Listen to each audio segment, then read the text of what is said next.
अस्सलाम वालेकुम friends. Chemist feedback क्यों ज़रूरी है और स्पेशली फार्मास्यूटिकल इंडस्ट्री में इसका क्या रोल है। आज इस वीडियो में हम ये डिस्कस करेंगे कि केमिस्ट फीडबैक कैसे लिया जाता है, और मैं आपको कुछ ऐसी इंपॉर्टेंट टिप्स दूंगा जिसको आप अप्लाई करके बहुत ही इजी वे में केमिस्ट से अपनी प्रोडक्ट का फीडबैक ले सकते हैं। इससे आपको आइडिया हो जाएगा अपनी प्रोडक्ट का भी, और साथ साथ कंपटीशन के अंदर कौन सी प्रोडक्ट्स चल रही हैं, कितनी चल रही हैं, पर डे कितनी प्रिस्क्रिप्शन आ रही है, उस चीज़ का भी आपको आइडिया हो जाएगा। तो आप देख रहे हैं मेरा YouTube channel pharma insights with Adeel. Commonly ये बात देखने में आई है कि जो सब ऑर्डिनेट्स हैं, जो मेडिकल रैप्स हैं, वो डॉक्टर से बहुत ज़्यादा मिल रहे होते हैं, फ्रिक्वेंटली मिल रहे होते हैं, लेकिन उनकी सेल्स नहीं आ रही होती। काम बहुत कर रहे हैं, सेल्स नहीं आ रही।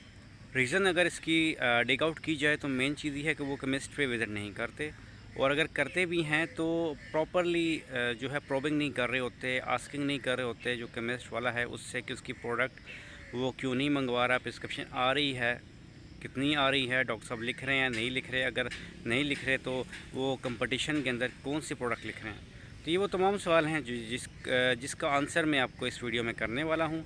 इस वीडियो को स्टार्ट से लेकर एंड तक ज़रूर देखें, आपको फ़ायदा होगा। सो फ्रेंड्स, जब भी आप किसी केओएल को, जीपी को, किसी भी डॉक्टर को विज़िट करते हैं तो सबसे पहले ज़रूरी ये है कि उसके जो नियर बाय केमिस्ट है या उसकी हॉस्पिटल की इंटरनल फार्मेसी है, केमिस्ट है, उसको आप सबसे पहले विज़िट करें। जब भी आप जाएंगे वहाँ पे तो आपने क्या करना है, आपने सबसे पहले जो है कुछ क्वेश्चंस जो हैं वो उसका आंसर लेना है।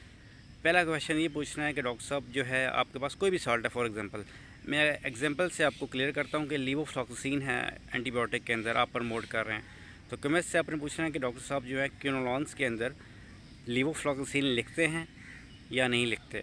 अगर आपको आंसर आता है कि हाँ यार लीवोफ्लॉक्सीन लिखते हैं, तो आपने ये पूछना है उससे कि डॉक्टर साहब लीवोफ्लॉक्सीन कितनी लिखते हैं। ठीक है, तो यहाँ से भी आपको आइडिया हो जाएगा कि लीवोफ्लॉक्सीन का ये डॉक्टर भी है या नहीं। तो वो कहेगा यार बहुत लिखते हैं, तो आप उसको ना क्वालिटी के अंदर लेके आएँ कि क्वांटिटी बता दें कि डॉक्टर साहब जो हैं लीवोफ्लॉक्सीन अगर लिखते हैं तो डेली की कितनी प्रिस्क्रिप्शंस आपके पास आती हैं। यहाँ से आपको डेली की प्रिस्क्रिप्शन पता चल जाएगी कि डॉक्टर साहब अगर फॉर एग्जांपल वो कहता है कि जी ऑलमोस्ट जो है ना 7-8 प्रिस्क्रिप्शन जो हैं वो डेली की दे रहे हैं, और फिर आप उससे पूछेंगे जी इसके अंदर कौन सा साल्ट 7-8 प्रिस्क्रिप्शन में सबसे ज़्यादा आता है।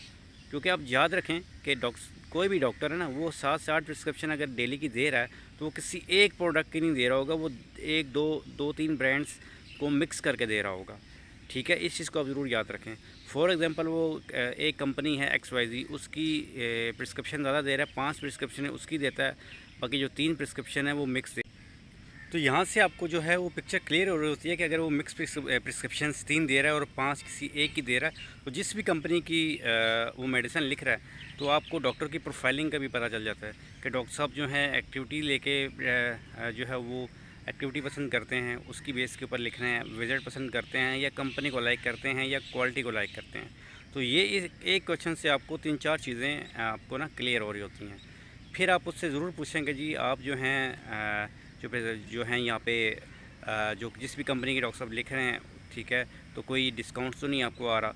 बाज़ बार ऐसा होता है कि केमिस्ट लेवल के ऊपर भी कुछ डिस्काउंट्स या कुछ जो है ना एक्टिविटीज़ चल रही होती हैं कंपनी की, तो वहाँ से भी आपको ये आइडिया हो रहा होता है कि जी ये जो प्रिस्क्रिप्शन आ रही है तो वो किस लेवल पे आ रही है, और बिज़नेस यहाँ से आ रहा है तो उसका बेसिकली क्या स्ट्रेटेजी है, ताकि फिर आप प्रॉपरली जो है ना फोकस उस डॉक्टर को कर लें और वो आपका जो है ना वो उसका कस्टमर बन जाए, और फिर आप वहाँ पे जो है ना अपनी एफ़र्ट्स लगाएं, अपनी रिसोर्सेज को यूज़ करें, और फिर बिज़नेस आपको आ सकता है। विदाउट फीडबैक एक चीज़ ज़रूर याद रखें कि आप जब भी जो है काम करेंगे, ठीक है, तो आपको रिज़ल्ट्स नहीं मिलेंगे क्योंकि आपके पास फीडबैक नहीं होगा, और आप जो हैं बस अपनी तरफ से एफ़र्ट्स कर रहे हैं।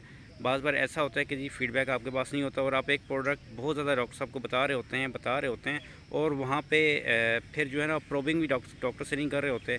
सैंपल्स रखें, लिटरेचर रखें, बस जी आपकी फ़ेवर चाहिए, डॉक्टर साहब वो सॉल्ट नहीं लिख रहे होते। रीज़न ये होती है कि आपने केमिस्ट पे विज़िट नहीं किया होता और आप ब्लाइंडली चल रहे होते हैं। तो इन सब चीज़ों का आप ज़रूर ख्याल रखें, क्योंकि केमिस्ट फीडबैक जब तक नहीं होगा तो आप की वर्किंग और आपकी जो प्लानिंग है उसका कोई जो है ना वे आउट नहीं निकलेगा, रिज़ल्ट्स नहीं निकलेंगे स्पेशली। तो वो तमाम दोस्त जो कि न्यूली फार्मा में आए हुए हैं या जिनकी सेल्स का इशू है, वो ज़रूर अपने सेल्समैन के साथ भी कांटेक्ट में रहें, उनसे पूछें फ़वक्तन कि जिससे उनकी प्रिस्क्रिप्शन आ रही है नहीं आ रही, और केमिस्ट लेवल के ऊपर ज़रूर विजिट्स करें। आई होप आपको इस वीडियो से काफ़ी सारी इंफॉर्मेशन मिली होगी एंड आपके लिए काफ़ी ज़्यादा आसानी हो जाएगी। आप केमिस्ट फीडबैक जब भी लेंगे तो आपके माइंड में ये चीज़ होगी कि मैंने किस तरह से केमिस्ट का फ़ीडबैक लेना है। तो नेक्स्ट वीडियो तक के लिए अदील को इजाज़त दीजिए। अल्लाह के निगहबान। अल्लाह हाफ़िज़।